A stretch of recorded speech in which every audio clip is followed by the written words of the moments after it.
this video, you're going to learn the difference between been and being. This is a must-know topic for you to sound fluent in English. This is a question that a student requested, and I'm very happy that they did. Of course, I'm Jennifer from jforsenglish.com, and this channel is dedicated to helping you sound like a fluent, confident, natural English speaker. Now, before we go any further, make sure you subscribe and hit that bell icon so you're notified every time I post a new lesson. Now, let's dive in with this video.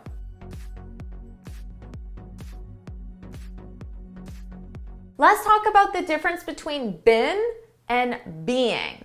Both of these are simply different forms of the verb to be. So been is the past participle and being is the present participle. Now, when you use one or the other simply depends on the verb tense that the sentence requires. And how do you know which verb tense the sentence requires? Well, you need to look at your time reference and understand where you are on a timeline, and if you're talking about the past, the present, or the future, and how those actions interact with one another, okay? So we use been in the present perfect verb tense. For example, how have you been? The question, how have you been? This is in the present perfect. And then your answer could also be in the present perfect. I've been busy. I have, as a contraction, I've been busy. So your key here to know when to use been or being is that been is used with the auxiliary verb have. But remember that have can be conjugated as has with he or she. So it would be she has been busy. I have been busy. So when you see the verb have or has, you know your sentence needs been. And that's the present perfect verb tense. Now, another time we use been is in the past perfect. So, for example, I had been there. I had been there. Here, your key is that been is used with had. So had is just the past form of the verb have. So again, you can just memorize when you see have, even if it's in a different conjugation or in the past, you need been. Being, on the other hand, is used with completely different verb tenses. Being is a present participle, so it's used in the continuous form. It's the verb in ing. In that sense, it's used in the present continuous. I could say, she's being difficult. She's being difficult.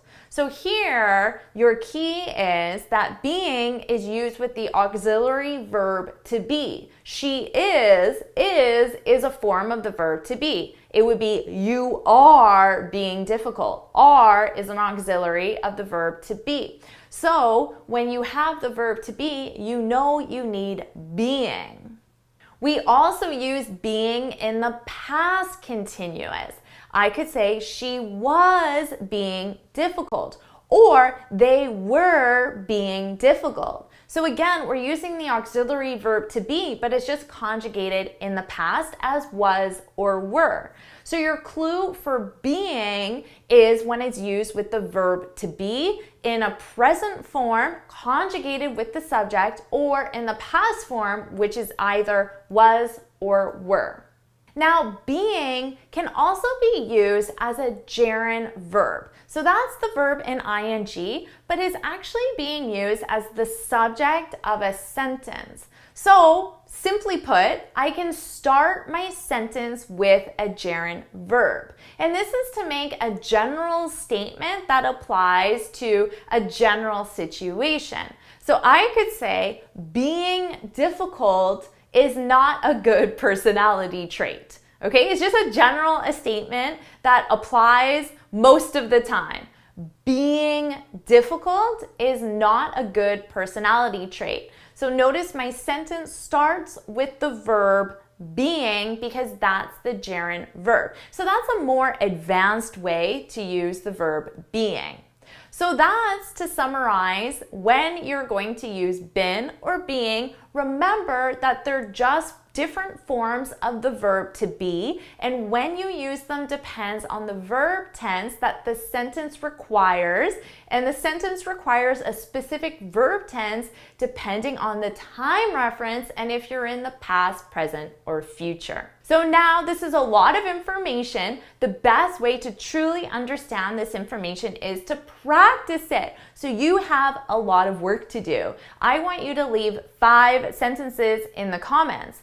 1 with the present perfect, past perfect, present continuous, past continuous, and bonus points if you can get a gerund statement. Remember, all of these are using been or being. So get to work. You're going to have to review this lesson again because there's a lot of information in here. So just take it slow.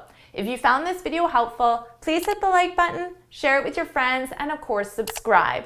Now, before you go, make sure you head on over to my website, jforIsenglish.com, and download your free speaking guide. In this guide, I share 6 tips on how to speak English fluently and confidently. And until next time, happy studying! Awesome job! We're covering some very advanced grammar topics here. Take it slow, do the practice, review this video a few more times, and don't worry, you got this. I'll see you in my next video. Bye!